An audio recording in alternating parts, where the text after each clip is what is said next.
Resistance in series. तो देखिए resistance जब हमारे किस चीज में कनेक्टेड है, सीरीज में कनेक्टेड है, तो हम उस चीज को किस तरह से सोल्व आउट करेंगे। ठीक है, resistance in series and parallel हम सोल्व करेंगे। तो रेजिस्टेंस इन सीरीज का मतलब क्या होता है, जैसे हमने कल बात की थी कि रेजिस्टेंस है क्या, एक ऐसा डिवाइस है जो क्या करता है, अपोज करता है। किस चीज को अपोज करता है, फ्लो ऑफ करंट को। ठीक है, फ्लो ऑफ करंट को क्या करता है, ये डिवाइस अपोज करता है। जब ये डिवाइस फ्लो ऑफ करंट को अपोज कर रहा है, तो हमने इस डिवाइस के सिंबल के बारे में बात की थी। सिंबल था इसका इस तरह से, अगर ये फिक्स वैल्यू का है तो सिंबल इस तरह से हो जाता है, जबकि किसकी वैल्यू का हो जाता है, वेरिएबल। ठीक है, वेरिएबल इन द सेंस जिसकी वैल्यू को सर्किट में चेंज किया जा सकता है। और फिक्स रेजिस्टेंस, ठीक है, ये क्या होता है, fix resistance. Fix resistance in the sense जिसकी वैल्यू को हम सर्किट में चेंज नहीं कर सकते हैं। और ये वो वेरिएबल रेजिस्टेंस जिसकी वैल्यू को विद इन सर्किट क्या किया जा सकता है, चेंज किया जा सकता है। फॉर एग्जाम्पल जैसे आपका फैन रेगुलेटर है, हम रेजिस्टेंस की वैल्यू को कम ज्यादा करते हैं, उसके अकॉर्डिंग क्या होती है, फैन की वैल्यू कम या ज्यादा होती रहती है। ठीक है, तो ये था रेजिस्टेंस के बारे में। अब हम बात करेंगे कि इन रेजिस्टेंस को सीरीज और पैरेलल में किस तरह से कनेक्ट किया जाता है और इनको कनेक्ट करने का फायदा क्या है। सो देखिए रेजिस्टेंस इन सीरीज के लिए मैंने सपोज कीजिए एक रेजिस्टेंस ले लिया, this is resistance R1 and this is resistance R2 and here the resistance is R3। ये हमारा स्टार्ट पॉइंट है, this is and point, this is start point of this and this is the end point of R2, this is the starting point of R3 and this is the ending point of R3। यहाँ पे देखिए इसके and को मैंने क्या किया, इसके start से कनेक्ट किया, इसके एंड को इसके स्टार्ट से कनेक्ट किया। किया क्या हमने, एंड पॉइंट को स्टार्ट पॉइंट से कनेक्ट किया। तो सीरीज कनेक्शन को हम क्या बोल सकते हैं, end to start connection. End to start connection को हम क्या बोलते हैं, सीरीज कनेक्शन बोलते हैं। This is the resistance R1, R2 and R3। Then how we find out the equivalent resistance, here you can say the total resistance. याद रखना हमेशा जहां पे भी लिखा हो इक्विवेलेंट रेजिस्टेंस, मतलब जो टोटल रेजिस्टेंस है सर्किट का उसी को हम क्या बोलते हैं, इक्विवेलेंट या नेट रेजिस्टेंस। ठीक है, सो मुझे इसका नेट रेजिस्टेंस लगाएंगे। सो यहाँ पे हमने सपोज कर लिया कि ये किसी सर्किट में लगे हुए हैं, तो ये उस सर्किट का सोर्स है। This is the source, 3 volt का सोर्स है। सो ये पॉजिटिव टर्मिनल, ये नेगेटिव टर्मिनल। पॉजिटिव से क्या निकला, करंट रिलीज हुआ। सपोज कीजिए आई अमाउंट का करंट यहाँ से रिलीज हो रहा है।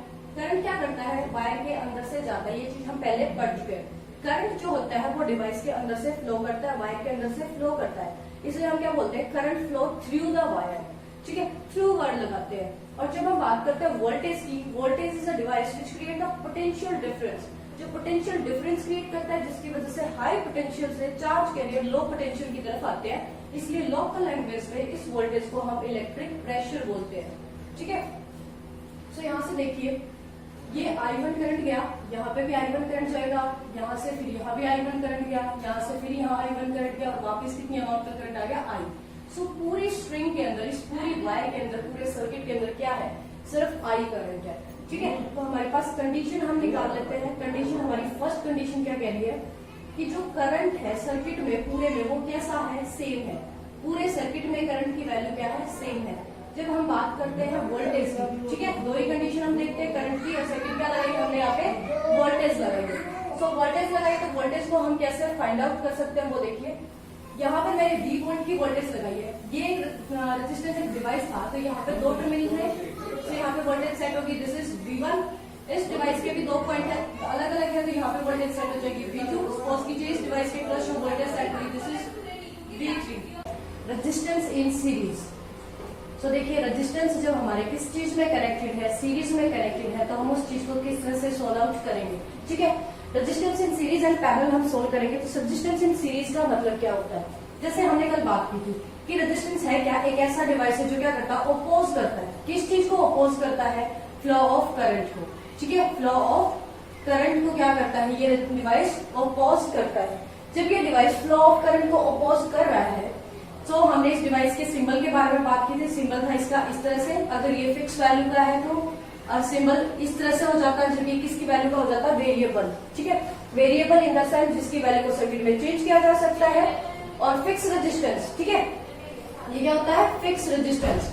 Fix resistance in the sense जिसकी वैल्यू को हम सर्किट में चेंज नहीं कर सकते हैं।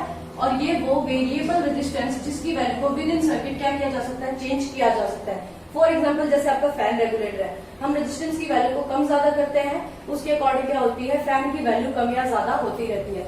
ठीक है, तो ये था रेजिस्टेंस के बारे में। अब हम बात करेंगे कि इन रेजिस्टेंस को सीरीज और पैरेलल में किस तरह से कनेक्ट किया जाता है और इनको कनेक्ट करने का फायदा क्या है।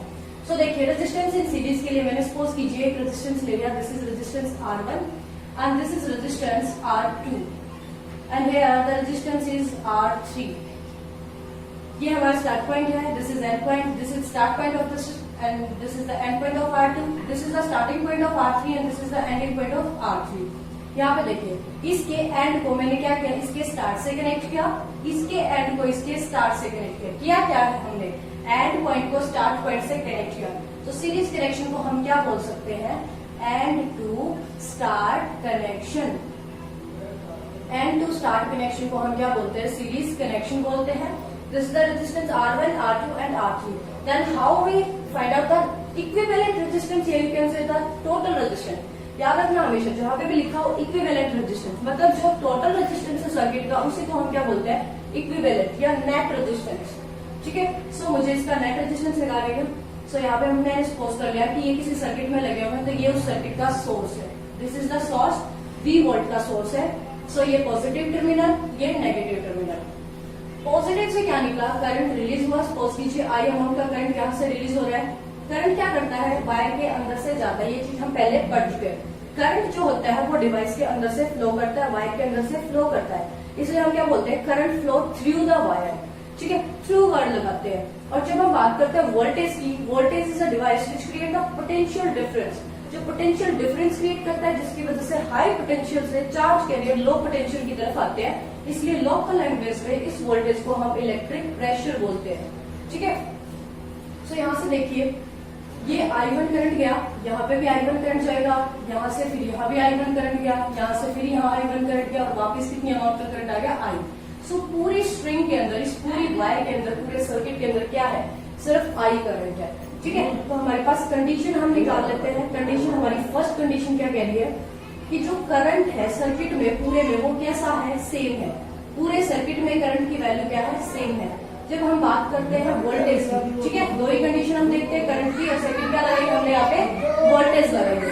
सो वोल्टेज लगाए तो वोल्टेज को हम कैसे फाइंड आउट कर सकते हैं, वो देखिए। यहाँ पर मैंने 20 वोल्ट की वोल्टेज लगाई है। ये एक रेजिस्टेंस एक डिवाइस था, तो यहाँ पे 2 टर्मिनल है, तो यहाँ पे वोल्टेज सेट होगी, दिस इज V1। इस डिवाइस के भी 2 पॉइंट है, अलग अलग है, तो यहाँ पे वोल्टेज सेट हो जाएगी V2। सपोज कीजिए इस डिवाइस के क्रॉस में वोल्टेज सेट हुई, this is V3। Resistance in series.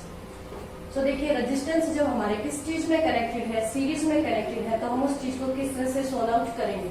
ठीक है, resistance in series and parallel हम सोल्व करेंगे। तो रेजिस्टेंस इन सीरीज का मतलब क्या होता है, जैसे हमने कल बात की थी कि रेजिस्टेंस है क्या, एक ऐसा डिवाइस है जो क्या करता है, अपोज करता है। किस चीज को अपोज करता है, फ्लो ऑफ करंट को।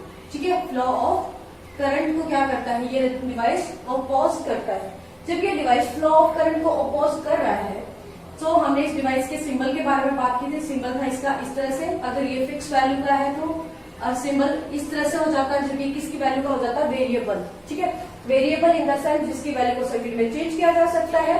और फिक्स रेजिस्टेंस, ठीक है, ये क्या होता है, fix resistance. Fix resistance in the sense जिसकी वैल्यू को हम सर्किट में चेंज नहीं कर सकते हैं। और ये वो वेरिएबल रेजिस्टेंस जिसकी वैल्यू को विद इन सर्किट क्या किया जा सकता है, चेंज किया जा सकता है। फॉर एग्जाम्पल जैसे आपका फैन रेगुलेटर है, हम रेजिस्टेंस की वैल्यू को कम ज्यादा करते हैं, उसके अकॉर्डिंग क्या होती है, फैन की वैल्यू कम या ज्यादा होती रहती है। ठीक है, तो ये था रेजिस्टेंस के बारे में। अब हम बात करेंगे कि इन रेजिस्टेंस को सीरीज और पैरेलल में किस तरह से कनेक्ट किया जाता है और इनको कनेक्ट करने का फायदा क्या है। सो देखिए, रेजिस्टेंस इन सीरीज के लिए मैंने सपोज कीजिए एक रेजिस्टेंस ले लिया, this is resistance R1 and this is resistance R2 and here the resistance is R3। ये हमारा स्टार्ट पॉइंट है, this is and point, this is start point of this and this is the end point of R2, this is the starting point of R3 and this is the ending point of R3। यहाँ पे देखिए, इसके and को मैंने क्या किया, इसके start से कनेक्ट किया, इसके एंड को इसके स्टार्ट से कनेक्ट किया। किया क्या है हमने, एंड पॉइंट को स्टार्ट पॉइंट से कनेक्ट किया। तो सीरीज कनेक्शन को हम क्या बोल सकते हैं, end to start connection. End to start connection को हम क्या बोलते हैं, सीरीज कनेक्शन बोलते हैं। This is the resistance R1, R2 and R3. Then how we find out the equivalent resistance? Here you can say the total resistance. याद रखना हमेशा जहां पे भी लिखा हो इक्विवेलेंट रेजिस्टेंस, मतलब जो टोटल रेजिस्टेंस है सर्किट का उसी को हम क्या बोलते हैं, इक्विवेलेंट या नेट रेजिस्टेंस। ठीक है, सो मुझे इसका नेट रेजिस्टेंस लगा देगा। सो यहाँ पे हमने सपोज कर लिया कि ये किसी सर्किट में लगे हुए हैं, तो ये उस सर्किट का सोर्स है। This is the source, 20 volt का सोर्स है। सो ये पॉजिटिव टर्मिनल, ये नेगेटिव टर्मिनल। पॉजिटिव से क्या निकला, करंट रिलीज हुआ। सपोज कीजिए आई अमाउंट का करंट यहाँ से रिलीज हो रहा है। करंट क्या करता है, वायर के अंदर से जाता है, ये चीज हम पहले पढ़ चुके हैं। करंट जो होता है वो डिवाइस के अंदर से फ्लो करता है, वायर के अंदर से फ्लो करता है, इसलिए हम क्या बोलते हैं, current flow through the wire. ठीक है, थ्रू वर्ड लगाते हैं। और जब हम बात करते हैं वोल्टेज की, voltage is a device which create a potential difference, जो पोटेंशियल डिफरेंस क्रिएट करता है, जिसकी वजह से हाई पोटेंशियल से चार्ज कैरियर लो पोटेंशियल की तरफ आते हैं, इसलिए लोकल लैंग्वेज में इस वोल्टेज को हम इलेक्ट्रिक प्रेशर बोलते हैं। ठीक है, सो यहाँ से देखिए ये I1 करंट गया, यहाँ पे भी I1 करंट जाएगा, यहाँ से फिर यहाँ भी I1 करंट गया, यहाँ से फिर यहाँ I1 करंट गया, और वापस कितनी अमाउंट का करंट आ गया, I। सो पूरी स्ट्रिंग के अंदर, इस पूरी वायर के अंदर, पूरे सर्किट के अंदर क्या है, सिर्फ I करंट है। ठीक है, तो हमारे पास कंडीशन हम निकाल लेते हैं। कंडीशन हमारी फर्स्ट कंडीशन क्या कह रही है कि जो करंट है सर्किट में पूरे में वो कैसा है, सेम है। पूरे सर्किट में करंट की वैल्यू क्या है, सेम है। जब हम बात करते हैं वोल्टेज की, ठीक है, दो ही कंडीशन हम देखते हैं, करंट की, और सेकंड क्या लगाएंगे हमने यहाँ पे, वोल्टेज लगाएंगे। सो वोल्टेज लगाए तो वोल्टेज को हम कैसे फाइंड आउट कर सकते हैं वो देखिए। यहाँ पे मैंने 20 वोल्ट की वोल्टेज लगाई है, ये रेजिस्टेंस एक डिवाइस था, तो यहाँ पे दो टर्मिनल है, तो यहाँ पे वोल्टेज सेट होगी, दिस इज V1। इस डिवाइस के भी दो पॉइंट है, अलग अलग है, तो यहाँ पे वोल्टेज सेट हो जाएगी V2। सपोज कीजिए इस डिवाइस के क्रॉस में वोल्टेज सेट हुई, this is V3। Resistance in series. So देखिए रेजिस्टेंस जब हमारे किस चीज में कनेक्टेड है, सीरीज में कनेक्टेड है, तो हम उस चीज को किस तरह से सोल्व आउट करेंगे।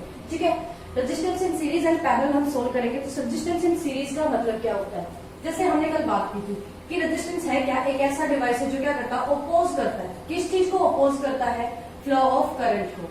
ठीक है, फ्लो ऑफ करंट को क्या करता है, ये डिवाइस अपोज करता है।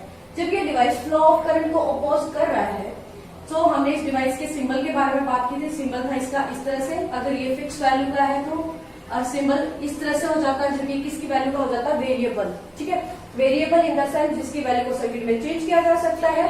और फिक्स रेजिस्टेंस, ठीक है, ये क्या होता है, fix resistance. Fix resistance in the sense जिसकी वैल्यू को हम सर्किट में चेंज नहीं कर सकते हैं, और ये वो वेरिएबल रेजिस्टेंस जिसकी वैल्यू को विद इन सर्किट क्या किया जा सकता है, चेंज किया जा सकता है। फॉर एग्जाम्पल जैसे आपका फैन रेगुलेटर है, हम रेजिस्टेंस की वैल्यू को कम ज्यादा करते हैं, उसके अकॉर्डिंग क्या होती है, फैन की वैल्यू कम या ज्यादा होती रहती है। ठीक है, तो ये था रेजिस्टेंस के बारे में। अब हम बात करेंगे कि इन रेजिस्टेंस को सीरीज और पैरेलल में किस तरह से कनेक्ट किया जाता है और इनको कनेक्ट करने का फायदा क्या है। सो देखिए रेजिस्टेंस इन सीरीज के लिए मैंने सपोज कीजिए एक रेजिस्टेंस ले लिया, this is resistance R1 and this is resistance R2 and here the resistance is R3। ये हमारा स्टार्ट पॉइंट है, this is and point, this is start point of this and this is the end point of R2, this is the starting point of R3 and this is the ending point of R3। यहाँ पे देखिए इसके and को मैंने क्या किया, इसके start से कनेक्ट किया, इसके एंड को इसके स्टार्ट से कनेक्ट किया। किया क्या है हमने, एंड पॉइंट को स्टार्ट पॉइंट से कनेक्ट किया। तो सीरीज कनेक्शन को हम क्या बोल सकते हैं, end to start connection. End to start connection को हम क्या बोलते हैं, सीरीज कनेक्शन बोलते हैं। This is the resistance R1, R2 and R3. Then how we find out the equivalent resistance? Here you can say the total resistance. याद रखना हमेशा जहां पे भी लिखा हो इक्विवेलेंट रेजिस्टेंस, मतलब जो टोटल रेजिस्टेंस है सर्किट का उसी को हम क्या बोलते हैं, इक्विवेलेंट या नेट रेजिस्टेंस। ठीक है, सो मुझे इसका नेट रेजिस्टेंस लगा देंगे। सो यहाँ पे हमने सपोज कर लिया कि ये किसी सर्किट में लगे हुए हैं, तो ये उस सर्किट का सोर्स है। This is the source, 20 volt का सोर्स है। सो ये पॉजिटिव टर्मिनल, ये नेगेटिव टर्मिनल। पॉजिटिव से क्या निकला, करंट रिलीज हुआ। सपोज कीजिए आई अमाउंट का करंट यहाँ से रिलीज हो रहा है। करंट क्या करता है, वायर के अंदर से जाता है, ये चीज हम पहले पढ़ चुके हैं। करंट जो होता है वो डिवाइस के अंदर से फ्लो करता है, वायर के अंदर से फ्लो करता है, इसलिए हम क्या बोलते हैं, current flow through the wire. ठीक है, थ्रू वर्ड लगाते हैं। और जब हम बात करते हैं वोल्टेज की, voltage is a device which create a potential difference, जो पोटेंशियल डिफरेंस क्रिएट करता है, जिसकी वजह से हाई पोटेंशियल से चार्ज कैरियर लो पोटेंशियल की तरफ आते हैं, इसलिए लोकल लैंग्वेज में इस वोल्टेज को हम इलेक्ट्रिक प्रेशर बोलते हैं।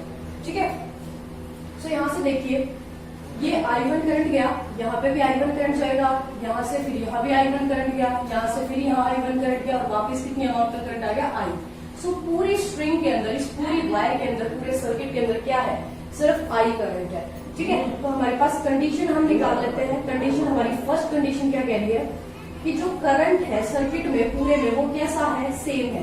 पूरे सर्किट में करंट की वैल्यू क्या है, सेम है। जब हम बात करते हैं वोल्टेज की, ठीक है, दो ही कंडीशन हम देखते हैं, करंट की और सेकंड क्या लगाएंगे हमने यहाँ पे, वोल्टेज लगाएंगे। तो वोल्टेज लगाए तो वोल्टेज को हम कैसे फाइंड आउट कर सकते हैं वो देखिए। यहाँ पर मैंने V वोल्ट की वोल्टेज लगाई है। ये रेजिस्टेंस एक डिवाइस था, तो यहाँ पे दो टर्मिनल है, तो यहाँ पे वोल्टेज सेट होगी, दिस इज V1। इस डिवाइस के भी दो पॉइंट है, अलग अलग है, तो यहाँ पे वोल्टेज सेट हो जाएगी V2। सपोज कीजिए इस डिवाइस के क्रॉस वोल्टेज सेट हुई, दिस इज V3। यहाँ पे देखिए करंट की कंडीशन निकल गई कि करंट क्या है, सेम है। बात कर रहे थे हम वोल्टेज की, तो वोल्टेज क्या हुई, दो टर्मिनल के क्रॉस सेट हो रही थी, तो यहाँ पे वोल्टेज सेट हो गई V1। इस डिवाइस के क्रॉस वोल्टेज सेट हो गई V2 और इस डिवाइस के क्रॉस सेट हो गई V3। तो वोल्टेज क्या हुई हमारी सर्किट में, डिवाइड हो रही है। ठीक है, सो हमें क्या करना है, जो चीज डिवाइड हो रही है उस चीज के ऊपर कॉन्सेंट्रेट करना। जो चीज सेम है उसकी वैल्यू हमें ऑलरेडी पता है। सो डिवाइड हो रही है वोल्टेज, सो इक्वेशन हम किसके निकालेंगे, वोल्टेज की बनाएंगे। हमने क्या लगाई थी, सोर्स वोल्टेज V लगाई थी, and is divide into three parts, V1, V2 and V3। So V1 plus V2 plus V3 equal to क्या आ गया, V आ गया।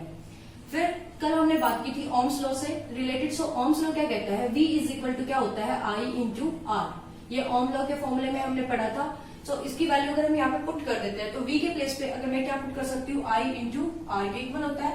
सो V1 किसके क्रॉस वोल्टेज है, the voltage across the R1, और I is constant, I remains constant in whole circuit. So V1 is equal to क्या हो गया, I into R1 and V2 is I into R2 and V3 is I into R3।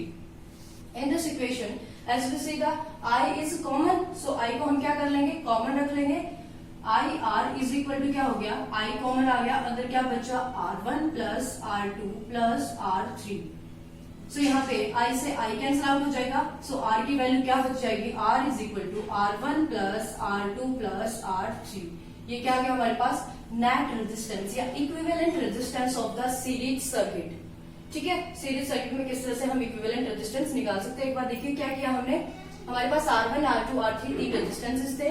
Series connection के लिए एक के and को second के start से, नेक्स्ट के एंड को सेकंड नेक्स्ट वाले के स्टार्ट से कनेक्ट किया, और इस तरह से एंड टू स्टार्ट कनेक्शन को हमने क्या नाम दे दिया, कनेक्शन ऑफ सीरीज। ठीक है, चाहे वो रेजिस्टेंस है, इंडक्टर है, कुछ भी है, वो इस तरह से सीरीज कनेक्शन हमारा रेजिस्टेंसेस है थे, तो रेजिस्टेंस का बन गया। इन सबको मैंने V वोल्ट के सोर्स के अक्रॉस अप्लाई किया, तो यहाँ V वोल्ट के अंदर ये वोल्टेज है, ये वोल्टेज का पॉजिटिव टर्मिनल, ये नेगेटिव। हमें क्या पता है, कन्वेंशनल करंट हम हमेशा लेते हैं, और कन्वेंशनल करंट पॉजिटिव टर्मिनल से रिलीज होता है, नेगेटिव में एंटर करता है। सो पॉजिटिव से I अमाउंट का करंट रिलीज हुआ। करंट के पास एक ही पाथ था फ्लो करने के लिए, सो वो क्या रहा, पूरी सर्किट के अंदर I अमाउंट का ही रहा। लेकिन वोल्टेज क्या होती है, हर दो टर्मिनल के क्रॉस सेट होती जाती है, तो इंडिविजुअल डिवाइस के भी। ठीक है, तो ये डिवाइस भी एक कंज्यूमर है वोल्टेज का, ये भी एक कंज्यूमर है, ये भी कंज्यूमर है, लेकिन ये कंज्यूम करेंगे अलग अलग, क्यों, क्योंकि इन सबके टर्मिनल जो है वो अलग अलग है। सो इसके दो टर्मिनल के क्रॉस V1 वोल्टेज सेट हो गई, इनके दो टर्मिनल के क्रॉस V2 और इसके क्रॉस हो गई V3 वोल्टेज। सो यहाँ से हमें कंडीशन मिल गई कि सीरीज के अंदर क्या होता है, करंट हमेशा सेम रहता है, वोल्टेज हमेशा क्या होती है, डिवाइड होती है इन ए सीरीज सर्किट। सो जो चीज डिवाइड हो रही थी उसकी हमने इक्वेशन बनाई और ओम्स लॉ से उसकी वैल्यू को पुट किया, जो चीज कॉमन थी उसे बाहर ले लिया, और जो कैंसिल आउट हो गया उसे कैंसिल करके इक्विवेलेंट हमारे पास रेजिस्टेंस आ गया, जैसे R is equal to R1 plus R2 plus R3। Next देखते हैं कि पैरेलल सर्किट किस तरह से सोल्व किया जाता है। सो पैरेलल सर्किट में क्या करेंगे हम, वही 3 या 4 रेजिस्टेंसेस हम कंसीडर कर सकते हैं, या 2 रेजिस्टेंस की हेल्प से भी कर सकते हैं। सो पैरेलल में देखिए किस तरह से कनेक्शन हम करेंगे। यहाँ पे देखिए पैरेलल कनेक्शन के लिए ये मेरे पास है फर्स्ट रेजिस्टेंस R1, सिमिलरली कोई सेकंड रेजिस्टेंस है R2, और ये कोई थर्ड रेजिस्टेंस मैंने ले लिया R3। ज्यादा रेजिस्टेंस मैं नहीं ले रही हूँ क्योंकि कैलकुलेशन बहुत ज्यादा लेंथी हो जाएंगी। सो R1 प्लस R2 और R3 तीन रेजिस्टेंस मैंने ले लिए। ये क्या है, इनके स्टार्टिंग पॉइंट्स है, ये क्या है, इनके एंड टर्मिनल्स है। सभी स्टार्टिंग पॉइंट्स को एक साथ कनेक्ट कर दिया, सभी एंड टर्मिनल्स को एक साथ कनेक्ट कर दिया, तो ये क्या बन गया, पैरेलल कनेक्शन। तो क्या हुई, स्टार्ट को स्टार्ट से कनेक्ट किया, स्टार्ट टू स्टार्ट किया है, और एंड टू एंड कनेक्शन किया है। ठीक है, सभी स्टार्ट से स्टार्ट को आपस में कनेक्ट करते गए, एंड को एंड से कनेक्ट करते गए, और इस तरह के कनेक्शन को हम क्या बोलते हैं, parallel connection. So starting point के टर्मिनल से एक कॉमन टर्मिनल हमें मिल गया, ऐसे एंड पॉइंट के टर्मिनल से कॉमन टर्मिनल मिल गया, इन कॉमन टर्मिनल के क्रॉस मैंने क्या किया, वोल्टेज का सोर्स कनेक्ट कर दिया। ये हमारा V वोल्ट का वोल्टेज सोर्स है, ये पॉजिटिव टर्मिनल है, ये नेगेटिव है। सो पॉजिटिव से करंट रिलीज हुआ, दैट इज I अमाउंट का करंट रिलीज हुआ। ये I अमाउंट का करंट देखिए फ्लो कर रहा है, इस पाथ से यहां तक जा रहा है। इस नोड पे आने के बाद, ठीक है, इस नोड पे आने के बाद करंट के पास कितने पाथ है, 3 है। सो करंट इस रास्ते पे भी जा सकता है, इधर भी जा सकता है और इधर भी। तो सपोज कीजिए इधर I1 अमाउंट का करंट गया, इधर I2 गया, इधर I3 गया, तो टोटल करंट क्या हो गया, 3 पार्ट्स में डिवाइड हो गया। सो कंडीशन हमें यहां से मिल गई हमारी वोल्टेज एंड करंट की। कंडीशन क्या मिली, करंट क्या हुआ है, डिवाइड हुआ है, करंट डिवाइड हुआ है। कैसा सर्किट था, पैरेलल सर्किट। तो हमेशा याद रखना पैरेलल सर्किट के अंदर करंट क्या होता है, डिवाइड होता है अलग अलग पाथ्स के अंदर। अब बात करते हैं वोल्टेज की। वोल्टेज क्या होता है, एक प्रेशर होता है जो पोटेंशियल डिफरेंस क्रिएट करता है 2 पॉइंट्स के बीच में। सो इसने ये 2 पॉइंट्स देखे, यहाँ पर V वोल्ट का पोटेंशियल सेट हो गया। अब ये वायर्स है, सिर्फ कोई कंज्यूमर बीच में नहीं लगा। कंज्यूमर होते हैं हमारे इंडक्टर, कैपेसिटर और रजिस्टर। कोई इंडक्टर, कैपेसिटर और रजिस्टर यहाँ नहीं है। तो अगर यहाँ V वोल्ट का है तो यहाँ पे भी क्या हुआ, V वोल्ट का। सिमिलरली इस वायर में भी कोई कंज्यूमर नहीं है तो यहाँ पे भी क्या हो गया, V वोल्ट का सेट हो गया। सेम यहाँ पे भी कोई कंज्यूमर नहीं, इन 2 टर्मिनल के क्रॉस भी V वोल्ट और इन 2 टर्मिनल के क्रॉस भी V volt. In the sense in तीनों कंज्यूमर के अक्रॉस क्या हो रही है, वोल्टेज V वोल्ट की सेट हो रही है। अगर V वोल्ट की वोल्टेज है तो इसका मतलब पैरेलल की हमें सेकंड कंडीशन क्या मिल गई कि यहाँ पे वोल्टेज क्या होती है, हमेशा डिवाइड होती है। वोल्टेज क्या होती है, डिवाइड होती है। सॉरी वोल्टेज क्या रह रही है, सेम रह रही है, क्योंकि V वोल्ट की वोल्टेज ही सेट हो रही है। ये जस्ट क्या है, पीस ऑफ वायर्स है। अगर रियल सर्किट में हम देखते हैं, प्रैक्टिकल सर्किट में, तो ये वायर्स होती है यहाँ पर, जिनको हमने सिर्फ एक लाइन के थ्रू रिप्रेजेंट कर दिया है। अब जो चीज सेम है उसका तो हमें ऑलरेडी पता ही है कि हमने कितने वोल्ट की लगाई है। सो जो चीज डिवाइड हुई है उसकी वैल्यू हम कैलकुलेट करेंगे। सो करंट हुआ है डिवाइड। सो करंट कितना रिलीज हुआ था, सोर्स ने करंट दिया I एम्पियर का, और ये करंट कितने पार्ट्स में डिवाइड हो गया, 3 पार्ट्स में। So I is equal to I1 plus I2 plus I3। अब अगेन ओम लॉ से हम ओम्स लॉ पे जाएंगे, और ओम्स लॉ क्या कहता है, I इज इक्वल टू क्या होता है, V अपॉन में R होता है। यहां से हम वैल्यू पुट करेंगे। सो I किसके इक्वल हो जाएगा, V अपॉन में R। I1 किसके क्रॉस है, R1 के क्रॉस, और वोल्टेज क्या थी इसके क्रॉस, V थी। पूरे सर्किट में ही वोल्टेज V थी, तो ये किसके इक्वल आ गया, V अपॉन में R1 के इक्वल आ गया। And this is V upon में R2 and I3 is equal to V upon में R3। इसमें देखिए V क्या है, कॉमन है, सो उसको हम बाहर ले लेंगे। सो V अपॉन में R इज इक्वल टू क्या है, V 1 अपॉन में R1 प्लस 1 अपॉन में R2 प्लस 1 अपॉन में R3। यहाँ पर V से V कैंसल आउट हो गया है, तो 1 अपॉन में R इज इक्वल टू क्या आ गया, 1 अपॉन में R1 प्लस 1 अपॉन में R2 प्लस 1 अपॉन में R3। ये आ गया हमारे पास इक्विवेलेंट रेजिस्टेंस, किस केस में, पैरेलल के केस में। सो देखिए सीरीज में जो हमारे पास इक्विवेलेंट रेजिस्टेंस आया, that is R is equal to R1 plus R2 plus R3, और पैरेलल में हमारे पास इक्विवेलेंट रेजिस्टेंस आ रहा है 1 अपॉन में R is equal to 1 upon में R1 प्लस 1 अपॉन में R2 प्लस 1 अपॉन में R3। सो सीरीज में क्या होता है, नेट रेजिस्टेंस हमेशा ज्यादा होता है, ठीक है। टोटल रेजिस्टेंस जो हम बोल रहे हैं, नेट रेजिस्टेंस या इक्विवेलेंट रेजिस्टेंस जिसको बोल सकते हैं, इसकी वैल्यू क्या होती है, हमेशा हाई रहती है, ठीक है, हाई होती है। और यहाँ पर इक्विवेलेंट रेजिस्टेंस की वैल्यू क्या नजर आ रही है, लो निकलेगी, क्योंकि हमें पता है एलसीएम लेंगे और फिर वैल्यूज को कैंसिल आउट करके हम सोल्व करेंगे, तो आर की वैल्यू क्या आएगी, कम आएगी। अब देखिए पेपर में आता है कि सीरीज और पैरेलल में डिफरेंस क्या है, तो डिफरेंस हमें यहीं से निकालना है। एक हमें फॉर्मूला मिल गया है, एक कनेक्शन मिल गया है, कुछ कंडीशंस हमें यहाँ से मिल गया है, तो हम डिफरेंस किस तरह से इनको लिख सकते हैं डिफरेंस की फॉर्म में। एक तरफ हमने ले लिया पैरेलल, दूसरी तरफ हमने कंसिडर कर लिया सीरीज। सो पैरेलल में देखिए सबसे पहली चीज हमने जब कनेक्शन की बात की तो कैसा कनेक्शन था, start to start end to end connection था। सीरीज के केस में हमने क्या किया था, स्टार्ट टर्मिनल को कनेक्ट किया था किससे, एंड टर्मिनल से, ठीक है। तो first one is definition, second आप क्या कर सकते हो, सर्किट बना के दिखा सकते हो। तो इस तरह से हमारे पास सपोज कीजिए R1 है, ये R2 दो रेजिस्टेंस है, इनको हमने क्या किया, सीरीज में कनेक्ट किया और ये हमने कोई सोर्स अटैच किया है। सिमिलरली पैरेलल में हमारे पास क्या है, ये रेजिस्टेंस है R1, ये रेजिस्टेंस हमारे पास R2। एक मिनट, ये हो गया सीरीज कनेक्शन, सो इसको यहां ड्रॉ करेंगे। सो सीरीज में क्या हुआ हमारे पास, R1 R2, ठीक है, ये सीरीज है तो सीरीज की तरफ ही ड्रॉ करेंगे इस तरह से, और पैरेलल का पैरेलल की तरफ ड्रॉ कर देंगे, R1 R2 और कॉमन से टर्मिनल से हाथ क्या कर दिया हमने, वोल्टेज सोर्स अटैच कर दिया। थर्ड कंडीशन थर्ड जो डिफरेंस है वो हम निकालेंगे कंडीशंस के थ्रू। सो कंडीशन हमने क्या लिखी थी, करंट जब जा रहा था तो यहाँ जाने के बाद करंट के पास क्या आ रहे थे, अलग अलग पाथ बन रहे थे। सो करंट क्या हो रहा था, इस केस में डिवाइड हो रहा था। तो थर्ड कंडीशन हमारी क्या होगी, करंट यहाँ पे क्या होता है, डिवाइड होता है। और इस केस की बात करें तो करंट क्या रहता है, सेम रहता है। यहाँ पर क्या था, पैरेलल में कोई कंज्यूमर नहीं था, ये दोनों क्या थे, सेम पोटेंशियल के ऊपर लगे हुए थे। सेम पोटेंशियल पे लगे हुए थे मीन्स यहाँ पर वोल्टेज क्या थी, सेम। ठीक है, तो पैरेलल में क्या होती है, वोल्टेज सेम होती है, बट सीरीज के केस में उल्टा होता है। सीरीज के केस में वोल्टेज क्या होती है, डिवाइड होती है हमेशा। अब बात करते हैं इक्विवेलेंट रेजिस्टेंस की। यहाँ पर इक्विवेलेंट रेजिस्टेंस क्या निकला था, 1/R is equal to 1/R1 plus 1/R2 plus up to so on 1/Rn, जितने भी रेजिस्टेंसेस पैरेलल में लगे हुए हैं। यहाँ पर इक्विवेलेंट रेजिस्टेंस क्या निकला था, R is equal to R1 plus R2 plus R3 up to Rn, जितने भी रेजिस्टेंसेस यहाँ पे कनेक्टेड है। सो नेक्स्ट पॉइंट अगर हम बनाना चाहें तो क्या बना सकते हैं कि जो यहाँ पर नेट रेजिस्टेंस निकलेगा वो रेजिस्टेंस क्या होगा, सबसे छोटे रेजिस्टेंस से भी कम होगा। अगर आप मान लीजिए कि एक 10 ओम का, एक 100 ओम का रेजिस्टेंसेस दोनों क्या है, पैरेलल में कनेक्ट थे।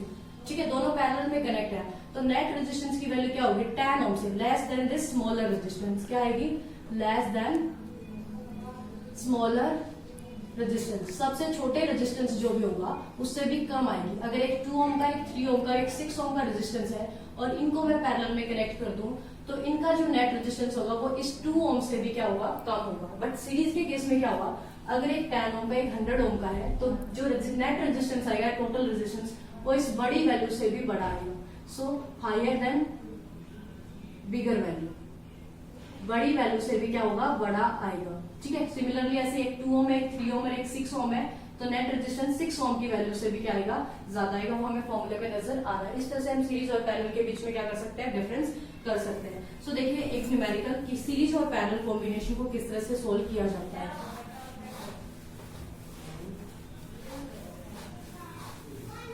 सपोज कीजिए मेरे पास ये कोई सर्किट है, इस तरह से मैं कोई भी रैंडम सर्किट आपको कंसीडर कर रही हूँ।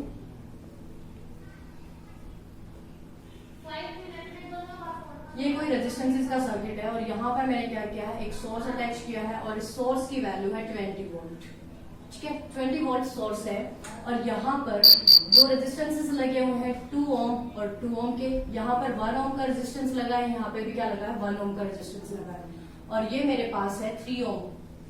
ठीक है, और कोई हमें कहे इस सर्किट का आर इक्विवेलेंट निकालिए। ठीक है, आर इक्विवेलेंट निकालिए मतलब इक्विवेलेंट रेजिस्टेंस निकालिए, टोटल रेजिस्टेंस निकालिए। तो हम क्या करेंगे, हमें पता है हम करंट फ्लो करा के देखेंगे।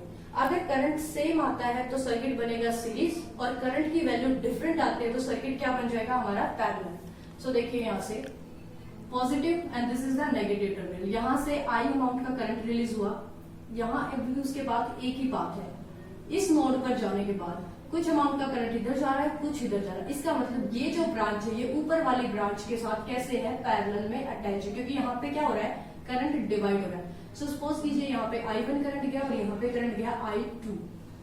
सो I2 करंट गया, यहाँ तक I2 करंट है, आगे भी क्या जा रहा है, I2 करंट ही जा रहा है, यहाँ तक क्या हो रहा है, I2 करंट है। बट इस नोड पे जाने के बाद करंट क्या हुआ, दो हिस्सों में डिवाइड हो गया। सपोज कीजिए यहाँ पे गया I2 इधर गया I2 इन दो ब्रांच में करंट डिवाइड हुआ तो ये दोनों ब्रांच किस में कनेक्ट होगी, पैरेलल में। आगे देखिए I2 करंट, I21 करंट गया, यहाँ पे भी क्या I21 करंट, यहाँ पे भी क्या हुआ I22 करंट। इस नोड पे आने के बाद ऊपर से ये करंट आया, नीचे से ये टोटल मिलके क्या बन गया, I2 करंट दोबारा से। तो यहाँ से रिलीज हुआ क्या, I2 करंट। सो यहाँ देखिए इसमें भी क्या था, I2 करंट था, यहाँ पर भी क्या है, I2 करंट। इसका मतलब ये और ये दोनों मिलके किस में कनेक्ट है, सीरीज में कनेक्ट है और ये दोनों किस में कनेक्ट है, पैरेलल में। सो हम ऊपर से सिंप्लीफाई करना शुरू करते हैं। सो ये दोनों रेजिस्टेंस है पैरेलल में कनेक्ट। सो 1/R किसके इक्वल था, 1/R1 प्लस 1/R2। एलसीएम लेंगे तो क्या हो जाएगा, R1 मल्टीप्लाई R2, ऊपर क्या चला गया, R2 plus R1 is equal to क्या है, 1/R के। अब मुझे निकालना R, मैं इसका रेसिप्रोकल कर दूं तो इधर भी क्या होगा, इसका रेसिप्रोकल क्या जाएगा, R1 मल्टीप्लाई R2 अपॉन में R1 प्लस R2। अब हम डायरेक्ट यही फॉर्मूला यूज करेंगे इक्विवेलेंट रेजिस्टेंस निकालने के लिए। पैरेलल में क्या यूज करेंगे, पहले दोनों की मल्टीप्लाई डिवाइड में दोनों का सम। सो दोनों की मल्टीप्लाई 2 2 जा 4 अपॉन में 2 प्लस 2 कितना आ रहा है 4। 4 से 4 कैंसिल आउट, क्या आ गया 1 ओम। ठीक है, इन दोनों को जब हम क्या करते हैं टोटल जब इन दो का निकालते हैं तो क्या आ रहा है मेरे पास 1 ओम आ रहा है। ठीक है, जब दोनों का टोटल मिल रहा है तो इन दोनों को हटा के उसका टोटल लगा सकते हैं।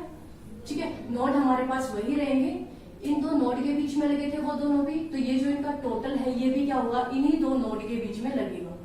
सो इस पे और इस पे ये लग गया हमारा टोटल रेजिस्टेंस 1 ओम का। अब देखिए I2 करंट क्या था, I2 करंट दो ब्रांच में डिवाइड हुआ था। अब मैंने दोनों का टोटल कर लिया तो क्या हुआ, यहाँ पे भी I2 बन गया दोनों का टोटल करंट। तो ठीक है, सो अब देखिए करंट क्या है I2 I2 I2। सो ये तीनों क्या होगी ब्रांच सीरीज में, और सीरीज में R किसके इक्वल होता है R1 plus R2 plus R3 के। सो 1 ओम 1 ओम और 1 ओम टोटल हो गया कितना 3 ओम। अब जब इन तीनों का इक्विवेलेंट 3 ओम बन रहा है तो हमेशा क्या करना होता है, जिनको भी इक्विवेलेंट निकाला है उन सबको रिमूव करना है। जिस भी दो नोड के बीच में वो लगे हुए हैं उन्हीं दो नोड के बीच में उनके इक्विवेलेंट रेजिस्टेंस को अटैच कर देना है। तो ये इक्विवेलेंट मैंने मान लिया, उनका कितना आ गया, ये 3 ओम का रेजिस्टेंस था तो हमने क्या किया तीनों को हटाया, उनके प्लेस पे 3 ओम का रेजिस्टेंस लगा दिया। अब देखते हैं यहाँ से जब हमने करंट फ्लो कराया तो इधर ब्रांच में करंट गया था I1 और इस ब्रांच में करंट गया था I2। दोनों ब्रांच में करंट क्या हो रहा था डिवाइड। इसका मतलब ये ऊपर वाली ब्रांच और नीचे वाली ब्रांच क्या थी पैरेलल में कनेक्ट थी, और पैरेलल में फिर से रेजिस्टेंस यही वाला हम लगाएंगे R1 मल्टीप्लाई R2 अपॉन में R1 प्लस R2। सो 3 मल्टीप्लाई 3 अपॉन में 3 plus 3 is equal to 9 upon में 6 and it's equivalent to 1.5 ohm. It means इन दोनों को रिमूव करके हम क्या कर सकते हैं, इन दोनों का इक्विवेलेंट अटैच कर सकते हैं। सो इन दोनों का इक्विवेलेंट रेजिस्टेंस क्या बन रहा है 1.5 ओम। अब देखिए एक चीज और याद रखना, कभी भी पजल मत होना कि ये दोनों इस तरह से अटैच थे। सो इसका नोड ये बन रहा था, इसका नोड, इसके ये दो नोड थे, इसके ये दो नोड थे, ऐसा नहीं होता है। नोड तभी बनते हैं जहां पर दो डिवाइस कनेक्ट होते हैं। सो मैं इन दोनों को हटा के इस तरीके से भी तो अटैच कर सकती हूँ। अब इन दोनों का कॉमन नोड है, अब इन दोनों का कॉमन नोड है, ये जस्ट वायर्स होती हैं। और जब तक तो नोड का मतलब याद रखिए, नोड का मतलब होता है एक ऐसा पॉइंट जहां पर 2 या मोर डिवाइसेस कनेक्ट होते हैं। सो इस केस में क्या था, ये और ये अलग नोड नहीं हो सकता क्योंकि यहाँ पे कोई डिवाइस नहीं है, ये क्या है सिर्फ एक लाइन के थ्रू रिप्रेजेंट है।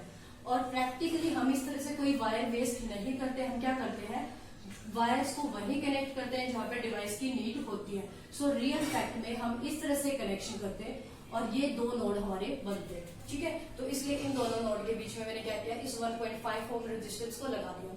अब देखिए अगर यहाँ से हमारे पास क्या आ गया, आर इक्विवेलेंट कैलकुलेट हो गया है, 3 वोल्ट की वोल्टेज भी हमारे पास है। अब कोई ये कहे कि सर्किट में इस आई अमाउंट के करंट की वैल्यू क्या थी, सो आई इज इक्वल टू क्या होता है V अपॉन में R। अब अगर हम I कैलकुलेट करना चाहे तो कर सकते हैं, कैसे, V कितना हमारे पास 20 वोल्ट और रेजिस्टेंस कितना है 1.5। ठीक है, तो ये क्या आ जाएगा एम्पियर में हमारा करंट मिल जाएगा।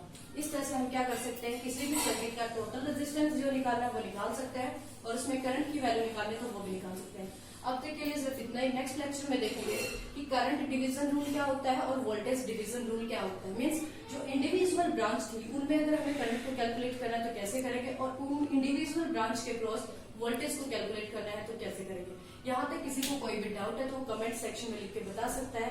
Thank you for watching this video.